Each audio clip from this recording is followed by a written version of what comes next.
Okay, now, let's take a little look at how we created this beautiful floor down here. It's not super complicated, and I've actually shown how to do this before and some of my other classes. But let's go over it here. It's a little bit of advanced modeling and some tips and tricks that I know just from creating a lot of these. Okay.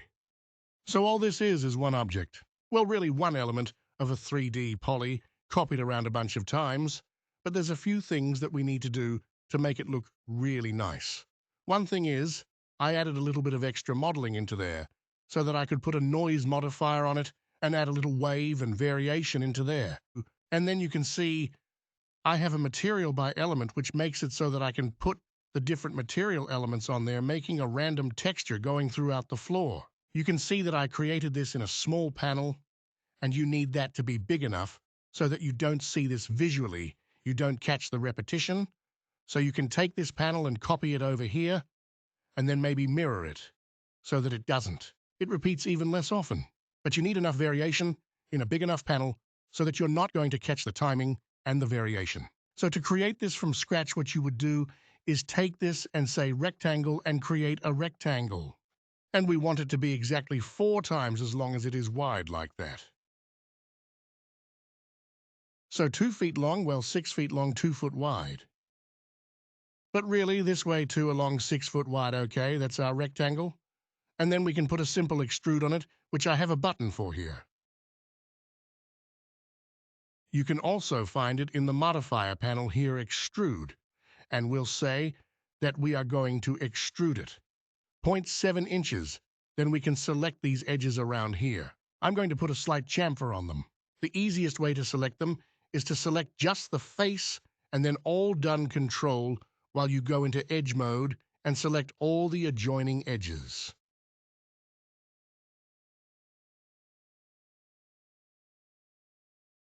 Then we jump from just a small chamfer just to see those edges. Okay. Now we're going to add that extra modeling I was talking about, these lines going across. We can do that by simply selecting these edges and these edges all together, and then using a connect command connected 4 times, actually 3 times, to create 4 sections. Okay, so these should all be 6-inch squares now.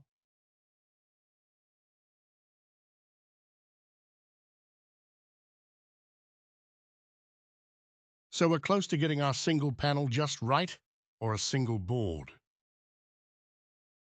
Now we need to make sure the mapping is right on there. So let's put a VW amount. We want to tick off real world here, and we're not going to get into materials yet. But here we have just a basic standard material with a bitmap put in the diffuse slot. Okay, we need to make sure the materials are going to be right. We're basically planning for the future here. So I just took this wood material, and I'm cropping it to here by just see my crop box to make it the size of one panel, basically, and then hitting apply right. So that's applying that crop. Make sure it's showing in viewport and then put it on that material. So there it is. We have our image is tied to 1 and 1, and our map is 1 and 1. So it just applies it directly if you look at the gizmo as a perfect outline around this object, putting that image, mapping that image directly onto it. Okay, so that mapping is correct for that object. Now we can convert it to it. Again, make sure the mapping is right first, and then convert it to it poly. Now we can simply rotate it 45 degrees. Make sure this is getting to exactly 45 degrees if you're having trouble getting it exact. You can get the angle snap on right, and then we can copy it. And I want to copy it in subobject mode element, and I'll show you why in a minute. Clone to element, you want it to remain as part of the same poly. Now, because we divided into perfect squares, this point and this point should line up exactly. And they do, it looks like we missed part of our polygon. We did. That's not what we want. We want to make sure we're an element, and we get the whole element, not just these faces. Okay, let's try that again.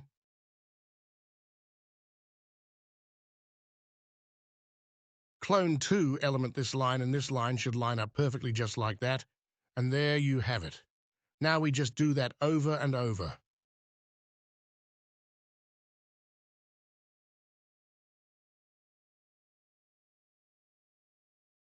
And the more we get, the faster they reproduce. Okay, now the mapping is going to be the same on all of that, but that's good. We want them mapping the same. We're just going to change the material. Right. And it's going to be the same size material, so it'll still work. Now we simply want to take this and continue shopping around then that cool rotates all at the same time.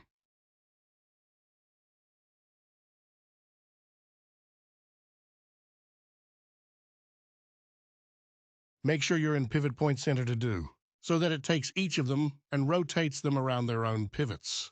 Get that corner lined up right there, and that is our basic building block.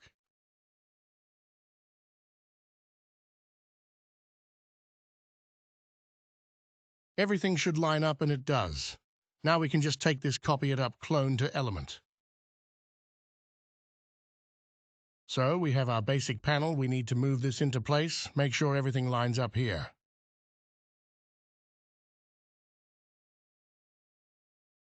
And then let's copy that one more time and we'll have a big enough panel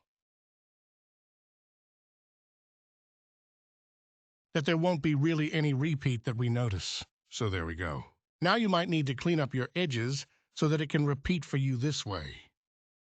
But there you go. It's not you just copy this around. Boom, we've got this huge floor, right? That's too big of a pen and we don't need it that big? Okay.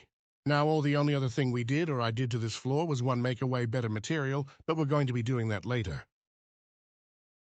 I put a slight noise modifier on it in the Z direction only. Okay, so scale that noise modifier down to, let's say, 0.5. Make it fract or not, you might need to experiment with this a little bit to see what you want. But then just in the Z modifier, only you can take it up, say 3/436 of an inch. That's probably plenty right. And that gives you just the fact that waviness in the floor, so you like right there, that edge sticks up a little bit much right, and that's great. You'll note that will be very subtle, but you might notice it if you know it's there. If not, it just adds to the realism, and you can go as high or as low as you want.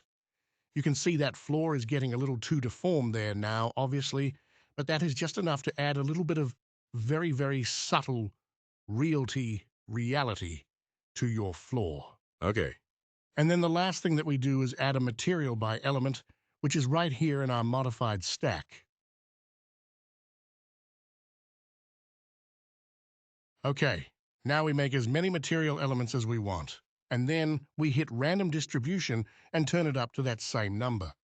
So if we make 6 different board materials, we put them all in one simple object material, and we turn this up to random distribution 6. Okay, so over here, let's look at this one. The material, there's 8 different types of boards. They all have the same mapping, but they're different images. So different images mapped in the same way onto these boards. And there's 8 of them. And so it's randomly distributing those 8 different materials throughout these boards. If we were to do that with our material here, a standard material, we would look... Well, let's look at the existing one.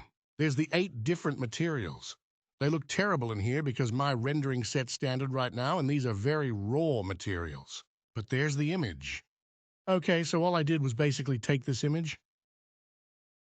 Well, I set up one material right with that image. And if you look in the reflection, it's cropped in the exact same place, but it's a reflection map. Well, let's do it so we can see. Okay, so take this copy, paste it in your specular again. It's got the same crop. This you would change this now to a reflection and sort of the diffused mount, but we'll use it just as it is right here. There you go.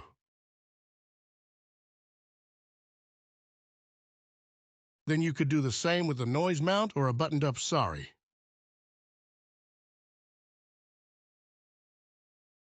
Okay, so there you go. You can change the maps or whatever you want, but you've got your material set up there, and then what you need to do is just turn this into a multi-sub-objects material going here. Keep all materials material and then just copy this. You can actually just drag it like that, and you want to copy it not as an instance but as a copy. And then once you do is take this one and say, okay, Now let's take this diffuse and slide it up to this area or this area right there. Okay.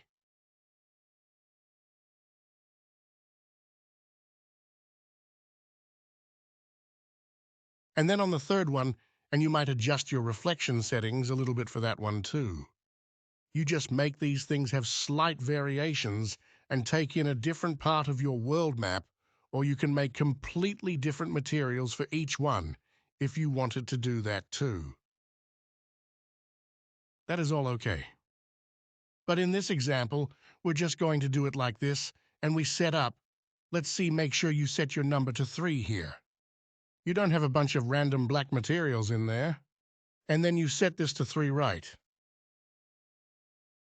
Make sure each one's showing the diffuse map okay. The first one looks like that. The second one looks like this. And the third one looks like this. Okay, so the only reason I'm talking about this now, even though it's more materials, and we're going to get into that later. But with this one, you have to plan ahead. So we mapped that one object and then copied it around so it's all mapped properly already. So now we just apply different diffuse maps to it using this material by element, and voila, we have a very nicely varied floor with the different looking planks of wood throughout, okay? So you're going to need more than 3 different types of materials on there, 3 different views maps you want. Probably like 8, I'd say 6 minimum, but this one has 8. Okay, so that's how we created Stuff Floor. All right, hope this helpful to you. Hopefully you picked up some tips and tricks in there. Let's move on.